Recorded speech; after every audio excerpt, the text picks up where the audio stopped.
Hello, everybody. Happy May the 7th, 2025 edition. I hope you're doing well. I thank you for stopping by. Today, we're going to jump, just like Barry Larkin's doing here, we're going to jump back in time. Go back to the year 1982 to begin with. Do you remember what you were doing in 1982? Were you born in 1982? What do you remember about 1982? Do you remember Kmart? In 1982, Kmart celebrated their 20-year anniversary. And how did they celebrate? By putting out a box set of Topps baseball cards, collector series that we'll be looking at here today.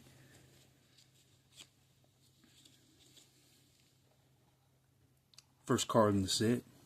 Well, as you can see, there's 44 cards in the set.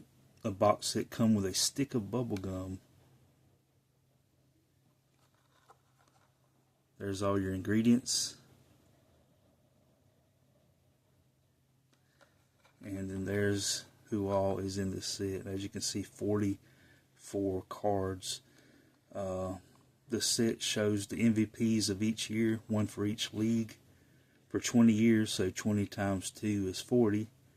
And one of the years there was 3 MVPs, so that makes it 41. And then there's 3 additional cards to close out the set that we'll be looking at. 44 total cards in this MVPs set.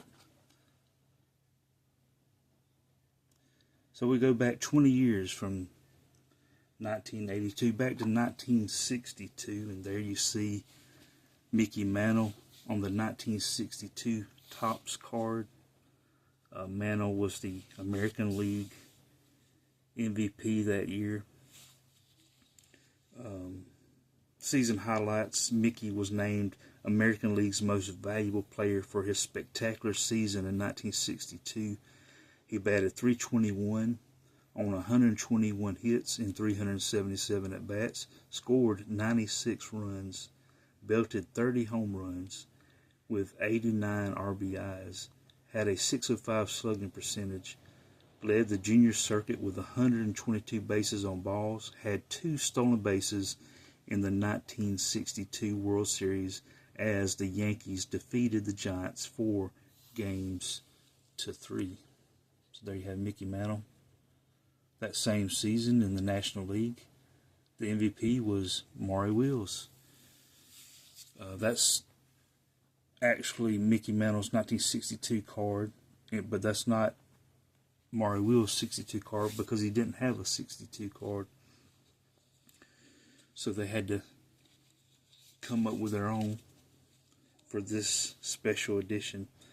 The clear-cut most valuable player in the National League for 1962, Maury collected 208 hits during campaign, led National League with 10 triples, topped senior circuit in stolen bases for the 3rd consecutive season, and established a new modern record. His 104 stolen bases eclipsed the former standard of 96 swipes set by Ty Cobb in 1915. So Mickey Mantle and Maury Wills, the 1962 MVPs. Now on to 1963.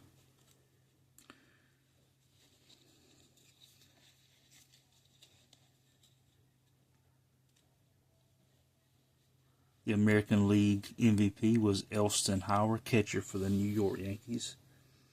Ellie's leadership guided the Yankees to the American League pennant in 1963. He caught in 132 games during the campaign, collected 140 hits and 487 at-bats for a .287 batting average, scored 75 runs, belted 28 home runs with 85 RBIs, and was credited with 5 putouts in the 1963 All-Star Game. He went 5 for 15 for a .333 batting average in the 1963 World Series. That same year, in the National League, the MVP was Sandy Koufax, pitcher for the Los Angeles Dodgers. Sandy won the National League's Most Valuable Player award with a superb performance in 1963. He led the league with 25 wins, topped the circuit with an astounding 1.88 earned run average, fanned an incredible 306 batters, and set a record by hurling 11 shutouts. He set a new World Series record by striking out 15 batters in the first game against the Yankees. We'll move on to 1964. The American League MVP was third baseman for the Baltimore Orioles, Brooks Robinson. The American League's Most Valuable Player for 1964, Brooks hit .317 as Loop's second leading batter. He belted 28 home runs during the campaign. He led the junior circuit with 118 RBIs, topped the league's third baseman with a .972 fielding percentage, and by participating in 40 double plays. Brooks collected 2 hits as the American League starting third baseman in the 1964 All-Star Game.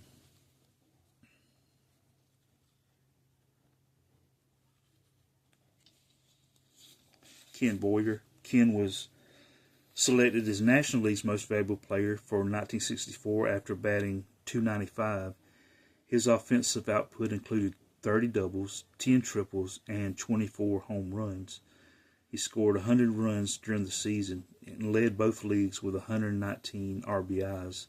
He hit the game-winning Grand Slam home run versus the Yankees in the 1964 World Series, and he belted 2 home runs with 6 RBIs in the Classic.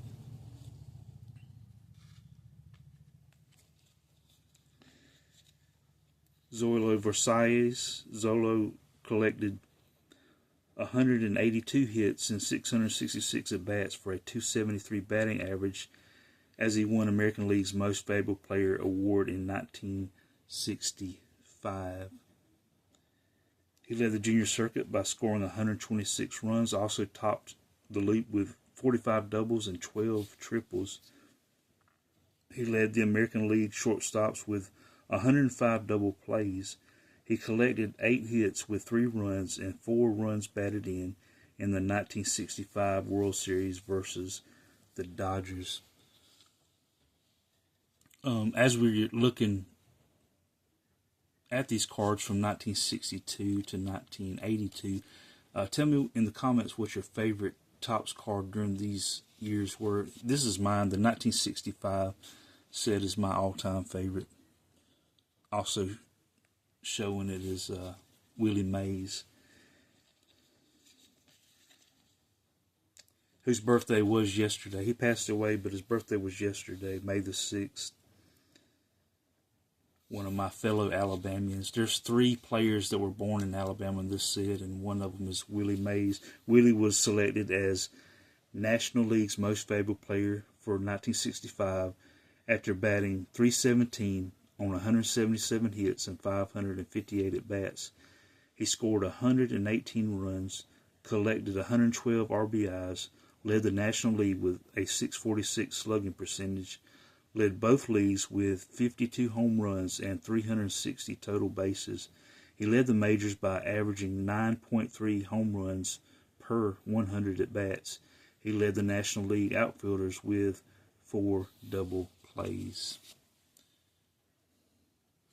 On to 1966.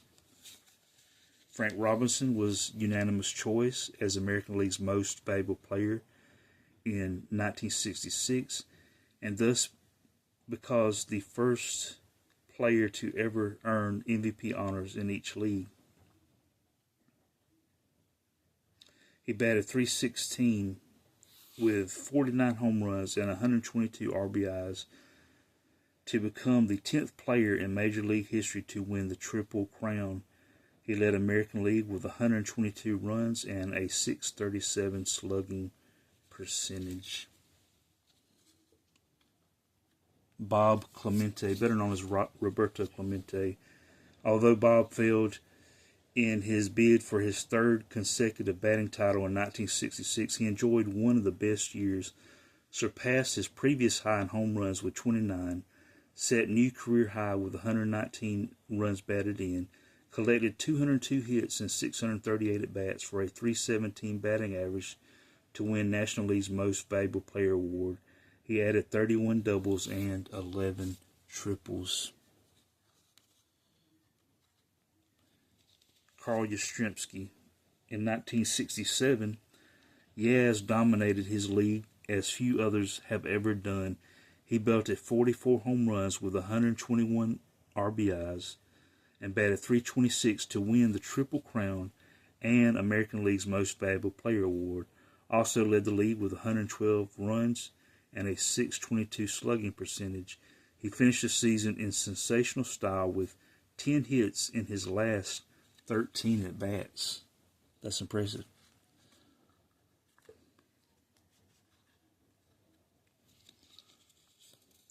Orlando Cepeda earned unanimous selection as National League's Most Valuable Player for 1967. He collected 183 hits in 563 at-bats for a .325 batting average. He led the senior circuit with 111 runs batted in. He garnered 37 doubles and 25 home runs, scored 91 runs, participated in 103 double plays with 1,304 putouts and 90 assists at first base. Denny McLain was selected the American League's Most Valuable Player in 1968 as he fashioned a 31-6 record. He became the first pitcher in 34 years to win 30 games in a season. He led the American League with a .838 win-loss percentage. He also topped the junior circuit with 41 games started, 28 complete games, and 336 innings pitched. And in the National League, another pitcher won, Bob Gibson.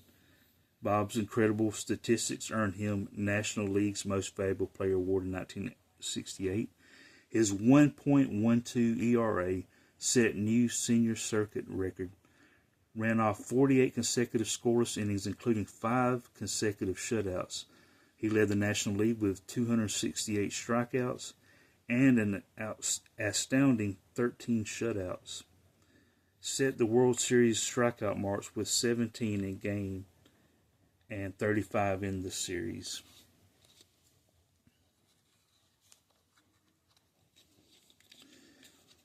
Harmon Killebrew led the major leagues with 49 home runs and 140 RBIs in 1969 to win the American League's Most Valuable Player award.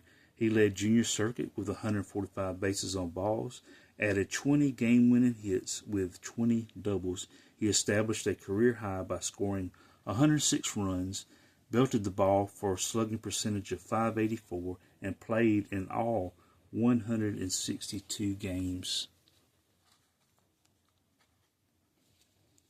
Another one of my fellow Alabamians, Willie McCovey. Willie successfully defended his National League home run and RBI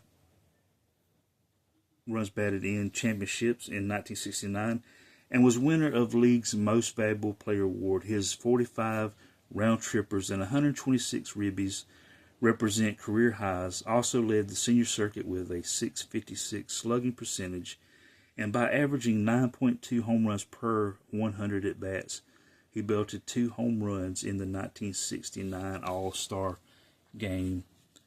Boog Powell batted .297 en route to winning the American League's Most Valuable Player award for 1970, smashed 28 doubles with 35 home runs and 114 runs batted in, scored 82 runs, and drew 104 bases on balls. He batted .429 versus the Twins in 1970 American League Playoff Series, belted 2 home runs with 5 RBIs as the Orioles defeated the Reds in the 1970 World Series. The Major League's premier catcher at the age of 22, Johnny Bench was winner of National League's Most Valuable Player award in 1970. He led both leagues with 45 home runs and 148 RBIs. He smashed 35 doubles while scoring 97 runs. He hit key home run versus the Pirates in the 1970 National League Championship Series. He hit a home run versus the Orioles in the 1970 World Series. Vida Blue was winner of both American League's Most Valuable Player Award and Cy Young Awards for 1971. He finished the season with a 1.82 earned run average and 8 shutouts to lead the league. He fanned 301 batters while sporting a 24-8 mark, was winner of 10 straight games during the campaign, became Major's first 20-game winner with shutout over the White Sox 1-0 on August the 7th, 1971. Joe Torre led the majors with 230 hits and a .363 batting average in 1971 and was selected as the National League's Most Valuable Player. He led both leagues with 137 RBIs. He collected 34 doubles and 8 triples during the campaign. He had a slugging percentage of .555 and scored 97 runs for the Cardinals. He topped the major leagues with 352 total bases during the 1971 season. Rich Allen, also known as Dick, won the American League's Most Valuable Player by a landslide in 1972. He was third in the league with a .308 batting average. He led the junior circuit with 37 home runs and 113 RBIs. Also, he topped the loop with 99 bases on balls, a .603 slugging percentage, and a home run frequency of 7.3 per 100 at-bats. He established all-time White Sox mark for round trippers.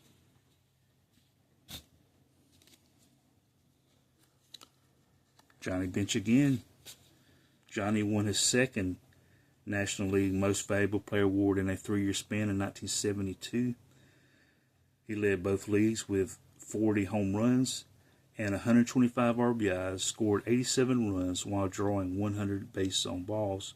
He hit 9th inning home run to tie 5th game of the National League Championship Series versus the Pirates. He collected 6 hits and 18 at-bats for a .333 batting average in the 1972 NL playoffs. On to 1973, Reggie Jackson batted .293 for the A's in 1973 and won the American League's Most Valuable Player Award. He led the league with 32 home runs and 117 RBIs. He topped the circuit with a .531 slugging percentage, 99 runs, and home run frequency of 5.9 per 100 at-bats. Reggie collected 9 hits and 29 at-bats for a .310 batting average versus the Mets in the 1973 World Series and was named MVP. Pete Rose led the major leagues with 230 hits in 1973 and won National League's Most Valuable Player Award. He led the senior circuit with a .338 batting average. He collected 36 doubles and 8 triples. During the season, he went 8 for 21 for a .381 batting average versus the Mets in the 1973 NLCS. He set championship series record with 15 total bases during the 5-game 1973 playoffs. Jeff Burroughs collected 167 hits in 554 at-bats for a .301 batting average in 1974 and won the American League's Most Valuable Player Award. He led the junior circuit with 118 runs batted in while boasting a .504 slugging percentage. He smashed 33 doubles and 25 home runs during the campaign. He scored 84 runs while drawing 91 bases on balls. He had a streak of 10 straight games with at least 1 RBI. Steve Garvey led the Dodgers with 21 home runs, 111 RBIs, and a .312 batting average and was named National League's Most Valuable Player for 1974. He became the first Dodger since 1962 to collect 200 hits in a season. He was the star of the 1974 All-Star Game with a single, double, and RBI. He batted .389 with 2 home runs versus the Pirates in the 1974 National League Championship Series.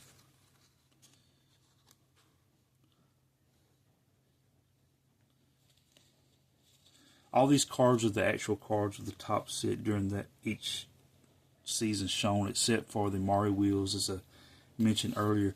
And then this 1975 Fred Lynn card, he appeared as a rookie with 3 other players on the card, so this is a made for just this set too.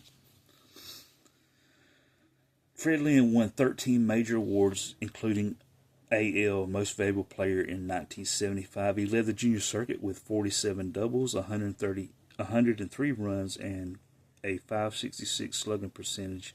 He hit 3 home runs, a triple, and a single with 10 runs batted in at Tiger Stadium June the 10th.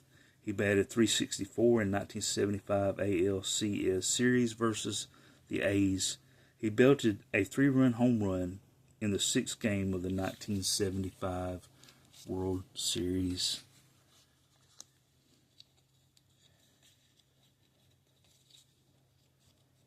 I'm always looking for Astros cards, and there's no Astros in this set.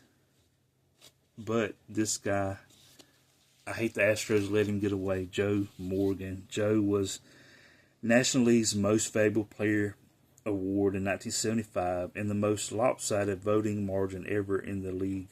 He batted .327 with 17 home runs and 67 stolen bases. He set the Reds' club records with 132 bases on balls and 94 runs batted in by a second baseman. His RBI single with 2 outs in the 9th inning of 7th game drove in the winning run of the 1975 World Series game. Thurman Munson led the Yankees with 17 game-winning hits in 1976 and was selected the American League's MVP. He collected 186 hits and 616 at-bats for a .302 batting average. He belted 27 doubles and 17 home runs during the season. He batted .435 in 1976 American League Championship Series versus the Royals. He hit .529 in 1976 World Series to set a record for a player on the losing club. Joe Morgan again. In 1976, Joe became the second player in National League history to win 2 straight Most Valuable Player awards. Established career highs with 27 home runs and 111 runs batted in 1976.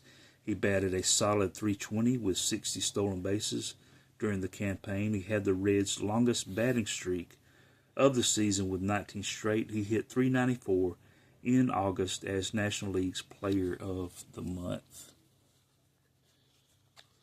Rod Carew won American League's Player of the Month award twice in 1977 and was Loop's most valuable player. He led the major leagues with a .388 batting average, 239 hits, and 128 runs. He topped the junior circuit with 16 triples, batted a phenomenal .486 in June, scored 5 runs in a game versus the White Sox June the 26th, had 8 games with 4 or more hits, and ranked second in the American League with 351 total bases.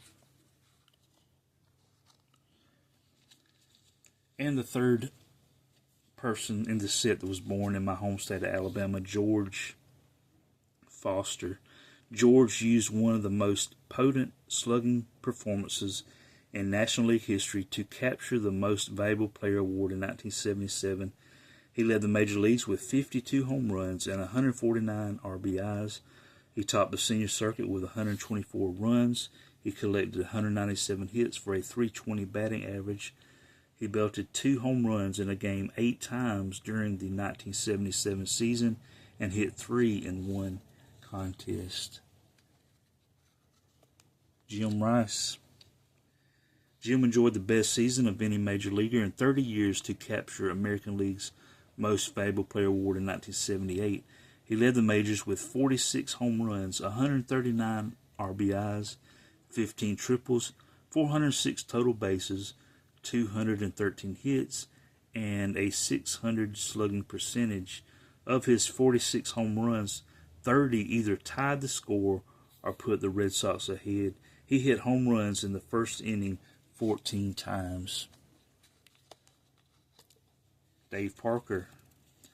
Dave won his second consecutive National League batting crown in 1978 and was the Loop's most valuable player. He led the senior circuit with 340 total bases and a .585 slugging percentage. He finished second and third, respectively, with 117 runs batted in and 30 home runs.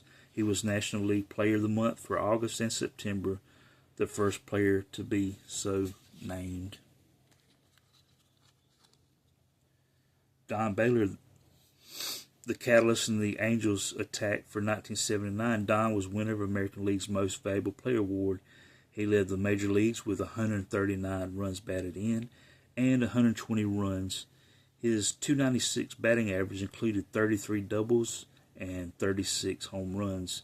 He set the American League record with 28 runs batted in April, established the Angels club mark with 34 runs batted in during July. Keith Hernandez.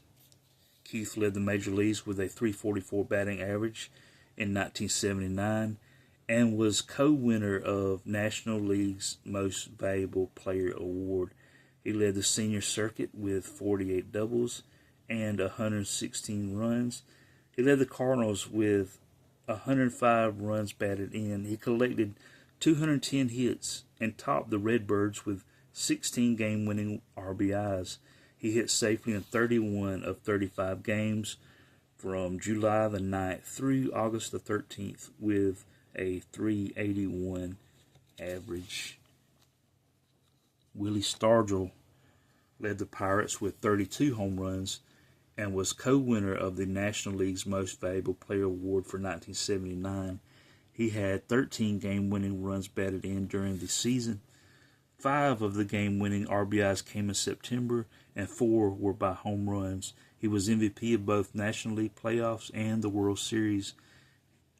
He belted a 2-run homer in 7th game of the World Series. George Brett was selected as American League's Most Valuable Player for 1980 after hitting .390. It was Major League's highest batting average since Ted Williams hit .406 in 1941. The .390 average tied record for third baseman set by John McGraw in 1899. He had 118 RBIs in 117 games, thereby averaging better than 1 RBI per game. He led the American League with a .664 slugging percentage. Mike Schmidt led Major Leagues with 48 home runs in 1980 and was named National League's Most Valuable Player. He broke the record for most home runs by a third baseman. He had 17 game-winning RBIs. He led the National League with 121 RBIs. He hit the game-winning homer as the Phillies won National League East pennant. He was named World Series MVP with a .381 batting average. Raleigh Fingers became the first relief pitcher in American League history to win the MVP award when he achieved the feat in 1981. Appearing in 47 games, he compiled an ERA of 1.04 for 78 innings. He registered 28 saves and had a win-loss mark of 6-3. He had a hand in 34 of the Brewers' 62 victories in helping club win the American League East pennant in the second half of the season. Mike Schmidt accomplished a rare feat in 1981 by winning the National League's Most Valuable Player Award for the second consecutive season. He collected 112 hits and 354 bats for a .316 batting average, a career high. He led the National League with 31 home runs, 91 RBIs, and 78 runs scored. He belted a 2-run homer in the 8th inning for a game-winning RBI in the 1981 All-Star Game. And then the last 3 cards of the set are just highlights The first one being Don Drysdale. Dodger right-hander Don Drysdale put together a remarkable streak of 58 2/3 scoreless innings, including 6 consecutive shutouts in 1968. During May and June, Big D spun his magic against the Cubs 1-0, Astros 1-0, Cardinals 2-0, Astros 5-0, Giants 3-0, and Pirates 5-0 for one of baseball's most sensational records. His string of shutouts broke the 1904 record of Guy Harris, Doc White of the White Sox. At the 46 1/3 inning mark, he erased the 35-year-old National League record of Carl Hubbell of the Giants. At 56 innings, he then passed the Senators' Walter Johnson's untouchable record. 2 cards to go. Next to last is Hank Aaron. On April the 8th, 1974, Braves slugger Hank Aaron achieved the impossible. He belted the 715th home run of his illustrious career to break Babe Ruth's all-time record for round trippers. Hammer and Henry began the 1974 campaign with 713 lifetime wallops. He tied the Babe at 714 in his season's first at-bat, connecting against Reds' Jack Billingham in Cincinnati April the 4th. The historic number 715 was served by veteran Al Downing of the Dodgers before a standing room only crowd of 53,775 Atlanta fans and a national television audience. Hank was to hit another 40 home runs, retiring from baseball with 755 lifetime four-baggers. And last but not least, Pete Rose. Phillies first baseman Pete Rose connected for the 3,631st hit of his major league career, August the 10th, 1981. The hit established an all-time National League record, eclipsing the former mark of 3,630 hits held by Cardinals Hall of Famer Stan the Man Musial. Ironically, when Stan the Man lashed the final hit of his career, he bounced a single past the Reds' second baseman in the Redbirds' final game of the 1963 season. Who was the Cincinnati second sacker? Pete Rose. Pete was the youngest player in baseball history to have reached the 2,000, 2,500, 3,000, and 3,500 hit milestones. He has his sights set on Ty Cobb's all-time mark of 4,191 hits. And if you know the rest of the story, he did break Ty Cobb's record. And that's a good chance that record will never be broken, but we'll have to wait and see. But there you have it. There you have it. Topps Kmart 1982. The box set for today. But thank everybody for watching. I hope you enjoyed it. I know it was long, but it is what it is. But I appreciate you stopping by, and I hope you have a great day.